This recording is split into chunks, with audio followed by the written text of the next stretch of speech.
def comme ni ñu koy defee alxames bu jot waxtaan ak yéen ci actualité bi ñeel wàllum yoon dinañ ñëw ci dossier bi nga xamante ni kon lëkkale na Ousmane Sonko ak ki nga xamante ni moo di Mame Mbaye Niang affaire diffamation bi ak li ci yees dinañ ci dikk ak Daouda Mine ñëw nag également ci yeneen ñaari dossier tamit wala ñett bu ñu ko waxtu bi mayee ñu développé ko jëm ci l'affaire Barthélémy Diaz ba ci Ismaïla Madior Fall ak Sophie Gladima ñuy waajal kon li nga xamante ni moom moo di seen procès ak wàllu média Daouda ñu ngi lay nuyu bu baax ñu amati mbégte ànd ci waxtaan bi. waaw maa ngi lay fay Aïda déjà damay commencer par di la souhaiter une bonne et heureuse année 2026. boobu ba léegi gisante wuñu. à toi aussi di ko souhaiter les téléspectateurs yu Seneweb TV ak les internautes de seneweb.com. di leen ñaanal atum naataange. di ñaan yàlla def jàmm ci réew mi. amiin yàlla may ñu sutura may ñu jàmm may ñu saa may ñu afiya. amiin yàlla def ci réew mi koom ba ñëpp gis ci seen bopp. waaw yàlla làq ñu fu yàq yeggul bi barakat Seydina Muhammad sallallahu alayhi wa sallam. amiin amiin donc di leen nuyu di leen gërëm di leen sant encore une fois di balo àq pour bépp rëcc bu nga xamante ne def nañ ko durant l'année 2025 parce que wax quand même par moment dafay génne azaka comme on dit. mën naa am wax nañ lu waxuwul wala ñu def lu defuwul wala ñu tooñ nit sans le savoir loolu yëpp ñu ngi ciy balu àq bu fekkee ne am na. am na solo kon noonu la ñuy koy lay souhaité waatee jox la ñun tam suñuy meilleur ba ñaan yi yàlla na koy yàlla nangu incha allah rabbi comme ni ma koy waxee bëri na tey jii ci li ñuy xaar ñëw nag ci Saa Wolof ñu ngi lay nuyu nga déglu bu baax tamit amati nañ mbégte ci jàkkaarloo bi ak mboolem suñuy internet yi nga xamante ni kon ñu ngi ñi teewlu kon ñu daal di njëkkee Daouda ci li nga xamante ni dafa ñeel wàllum yoon ci l'affaire Barthélémy Diaz bu ñu fàttalikoo ci Barthélémy Diaz ci boppam moom dafa amoon taxawaay ci ne abus de pouvoir dañ koo def ci taxawaay li nga xamante ni moo di préfet ba nga xamante ni moom daal na woon yóbbu ci kanamu yoon li nga xamante ni moom moo di kon ab requêtam ngir ñu xoolaat ko tey ci alxames gi nag chambre administrative bu cour suprême kon ñu yoroon loolu ci ab recours bi nga xamante ni kon moom Barthélémy Diaz dugaloon na ko lan lañ ci mën a jàpp tey ci taxawaay bu ni mel. waaw jërëjëf Aïda bu ngeen ko seetluwee affaire Barthélémy Diaz dafa am benn moment bu nga xamante ne le préfet de Dakar daf ko déclaré démissionnaire. bi mu ko déclaré démissionnaire ba pare après installé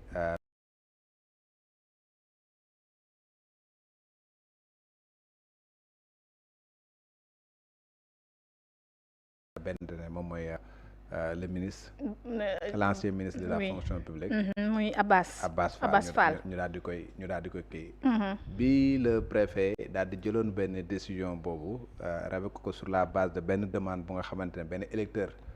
bu Dakar moom moo ko defoon sur la base des dispositions de l'article 277 du code électoral Baynar Gueye Barthélémy Diaz moom ci boppam daal di attaqué woon loolu noonu au niveau de la cour d'appel comme ni ko article boobu digale ba mu ko defee bi mu demee cour d'appel ñu daal di koy neenal mu daal di def un pourvoi en cassation bi mu demee pourvoi en cassation au niveau de la cour suprême la cour suprême jàpp ni recours boobu nga xamante ne def na ko koy dañ ko neenal mais parallèlement à ça Barthélémy Diaz dafa defoon directement li ñuy woowu benn recours pour excès de pouvoir parce que moom dafa jàpp que ne ki nga xamante ne moom mooy maire kenn rek mooy ki ko mën a révoquer mooy le président de la république donc dafa jàpp ni le préfet amul benn sañ-sañ daal di koy déclarer démissionnaire révoquer de ses fonctions de maire de Dakar et par conséquent dafa jàpp ni loo xamante ne dafa outrepasser ses prérogatives loolu nag la yóbbu woon au niveau de la cour suprême loolu nag la cour suprême doon addu muy recours pour excès de pouvoir bi nga xamante ne bokkul ak bële nga xamante ne c'était véritablement un recours par rapport à une décision bu nga xamante ne cour d'appel moom moo ko jëloon suite à li nga xamante ne Baynar defar na ko bii Barthélémy Diaz a saisi directement la cour suprême d'un recours pour excès de pouvoir estimant que le préfet amul sañ-sañ pour révoquer ko de ses fonctions il y avait que le président de la République qui pouvait le faire loolu nag la cour suprême di addu par rapport aux arguments yu nga xamante ne dina ko développer ak ay avocats am daal di wax ndax réellement ndax am na recours pour excès de pouvoir wala amul recours pour excès de pouvoir. après ñaari bu ci ubbeeku am na dëgg wala amul dëgg. waaw léegi bu ci nekk lan lay am comme ubbeeku ci kanamu Barthélémy Dias. waaw parce que su fekkee ni Cour suprême dafa jàpp que ni préfet dafa nekk autorité bu nga xam ne amul woon sañ-sañ pour révoquer ko de ses fonctions. donc décision ba préfet jëloon pour révoquer ko dafay nekk décision bu ñu annulé à partir de ce moment là Barthélémy mooy maire bu nga xam ne dañ koy mën a considérer jusqu'à aujourd'hui. su fekkee ne neenal nañ ko nag bon là li nga xamante ne moom mooy xew ba léegi nii mooy que ni Abbas Fall jël nañ ko def ko à la tête de la mairie de Dakar loolu mooy kon ne di wéy et ce sera une procédure qui est définitivement fermée. foofu fii lii lañ doon wax ni ñu ci bëri bokk moom Barthélémy ak i ñoñom jàpp ni Abbas Fall incertitude dafay tourner autour tey ci ni mu yoree maire bi gis nañu tamit ci gisin ñu jàppoon ni maire la boo xamante ni en tout cas dañoo foqati li nga xamante ni moom moo di sañ-sañ wi ci Barth par exemple jox ko ndax jàppoon nañ ni du Dakar waaye ni ñu éliré Barthélémy Dias noonu nañ ko éliré foofu itam nan lañ ci mën a jàpp. waaw bon xam nga élection quand même bu fekkee ne dañ ne élection bi dafa nekk élection du maire. xam nga dañu changé woon suñu code électoral. oui xam nga it fi un moment bu nga xamante ne nu ñuy élire le maire que mu nekk maire Dakar que mu nekk beneen maire c'était au suffrage universel indirect maanaam ñun électeurs yi dañuy élire ay conseillers municipaux ce sont les conseillers municipaux qui allaient élire ñoom seen bopp. kenn ci ñoom noonu la daan fonctionner. donc ñun bu ñu daan voter liste lañ daan voter daal di élire benn conseil municipal daal di regroupé wu daal di choisir kenn ci ñoom def ko maire loolu la daan am. mais suñ code électoral dañ ko changé ba nga xamante ne léegi électeurs yi seen bopp ñoom ñooy élire le maire maanaam bu ñu jëlee la liste des conseils municipaux ki nga xamante ne moom mooy jiite liste bi liste boobu su fekkee ne moom moo gagné ki diriger liste boobu moom mooy nekk automatiquement maire. donc loolu mooy li nga xamante ne noonu la ñuy defee suñu code électoral. mais n'empêche suñu code également prévoir na en cas de vacance su fekkee ne par exemple maire bi dafa nekk koo xam ne ku ñu déclaré démissionnaire wala yàlla tere ko mu génn àdduna. voilà dañuy procéder véritablement à une nouvelle élection te nouvelle élection boobu bu fekkee ne dañ koy def. xam nga conseillers municipaux yi seen bopp ñoom ñooy regroupé wu sous la supervision du préfet ñu choisir kenn ci conseil yooyu pour que mu nekk véritablement maire. tey ji Abbas Fall su fekkee nekk na maire c'est parce que il est conseiller municipal de Dakar. waaw voilà donc mi ngi mel ni balaa moo nekk maire il faut nga nekk conseiller. non il faut mu nekk conseiller il était conseiller. donc c'est parce qu'il est conseiller qu'il a pu véritablement être élu maire. Ngoné Mbengue bi nga xam moo nekkoon adjointe bi c'est parce qu'elle était conseillère qu'elle a pu être intérimaire. et que ci élection bi nga xamante ne si lañ élire Abbas Fall mu mënoon moom également mu nekk candidate. elle a été candidate elle aurait pu être maire. bu fekkee ni gagné woon na mais defu ko donc dire que par exemple que ni procédure bi dafa nekk une procédure qui n'est pas régulière et consort bon texte yi prévoir nañu mode d'élection boobu maintenant. est-ce que Barthélémy Dias nañ ko wàccee foofu nekk na lu nga xamante ne dëppoo na ak yoon wala nangam ak nangam Cour suprême moom moo ci war a àddu loolu mooy recours pour excès de pouvoir bi nga xamante ne moom la déposé. y a que la Cour suprême qui pourra ci cëppaandaw ga daal di wax réellement ndax préfet amoon na sañ-sañ pour wàcce ko. wala amul woon sañ-sañ pour wàcce ko. dañu gis ne recours yi nga xam ne jot na koo def yëpp dañ ko neenal. waaw jusqu'ici benn recours bi moom moo ko dese. bon fii ak peut-être ay heures la Cour suprême dina ci àddu te bu àddoo nag ñu xam réellement lan mooy li nga xamante ne moom la décision kon bi yoon li ci génn moom mooy définitivement tëj lépp lu jëm ci mbiru Barthélémy Dias ak maire bu Dakar. dafay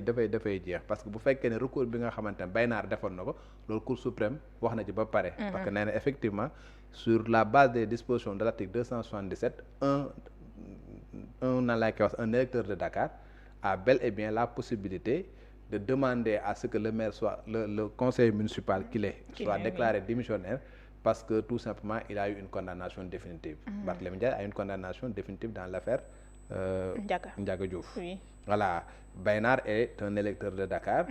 En se basant sur les dispositions de l'article 277 demandé woon na à ce que ñu jële ko fa. Effectivement c'est ce qui a été fait et finalement